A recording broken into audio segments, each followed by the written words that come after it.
I have 3 more flights for you.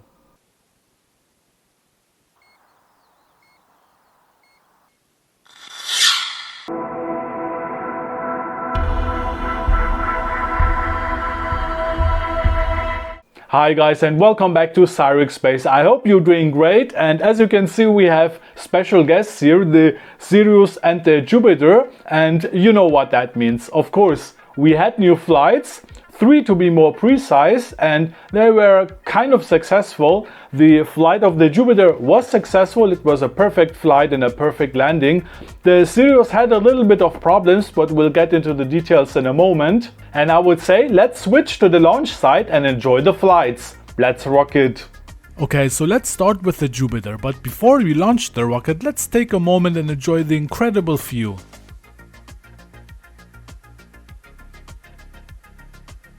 Okay, so back to work, because we still have a rocket to launch. 3, 2, 1, ignition. Here we can clearly see how the rocket motor is ignited, and immediately after that we have a liftoff.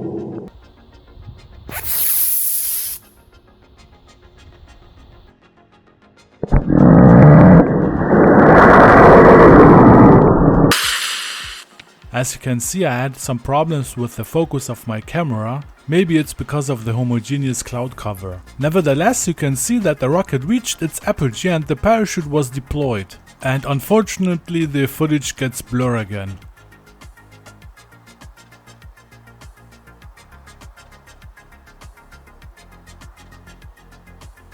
We can see here that the parachute of the rocket is completely open and the rocket is coming back to the surface very gently. I think that was a perfect flight. We're going straight to the next launch, and this time it's the Sirius. As I did before with the Jupiter, I also use an electrical igniter here. With the Sirius, I expected a more or less good flight, because I have some experience with this rocket and there were no problems before. But regarding rockets, you never know what happens.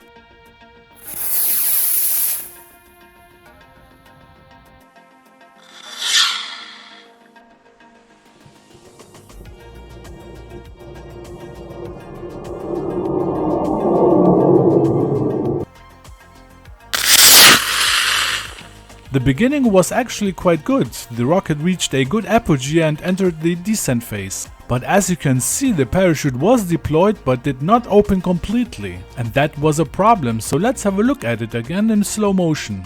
So as I said, and as we clearly can see, the parachute was deployed but it did not open completely. And now the question is why? I think that the cords of the parachute were twisted again, and this prevented the parachute to open completely.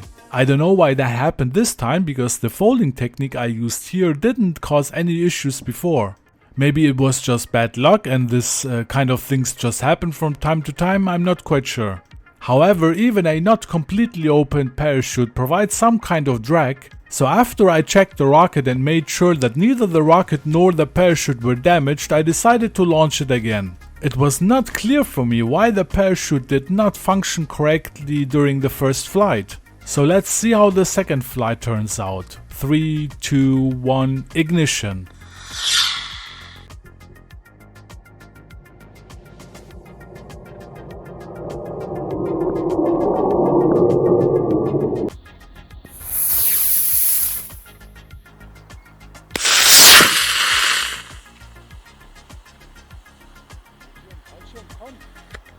But this time it was even worse and nothing worked. The parachute was ejected but did not open at all. I'm not quite sure why the parachute did not open correctly or completely the first time. I mean, maybe it was just bad luck and those things just happen from time to time, or maybe it was because I folded the parachute days before the flight and I put it inside the rocket and it was in a folded way inside the rocket for some days. And maybe that caused some problems, I don't know. If you have any idea, please leave a comment, I would appreciate that. The reason why the second flight failed is simple. I prepared the rocket for the second flight at the launch site. And what I did was that I folded the parachute like this. And what I did then was that was the mistake. I took the shock cord and I wrapped it around the parachute. and that was a mistake. And as you have clearly seen in the footage, the parachute did not open because the shock cord was wrapped around the parachute and prevented the parachute to open completely or to open at all. And that was a mistake, but because usually, as you saw in my previous videos, what I usually do is I take the shock cord and I place the shock cord inside the nose cone of the rocket. But as you have seen, this is not sufficient to be sure that the parachute will function correctly. So the whole parachute system clearly has some room for improvement. That was it, guys. I hope you enjoyed the flights as much as I did. In this case, please leave a thumbs up and subscribe to the channel if you want more of that content. And it would also help the channel to grow, and it would encourage me to produce more videos like this. So that would be much appreciated. You can also click the bell icon if you want to get notified in case of a new video. Until then, take care and don't forget to rock it.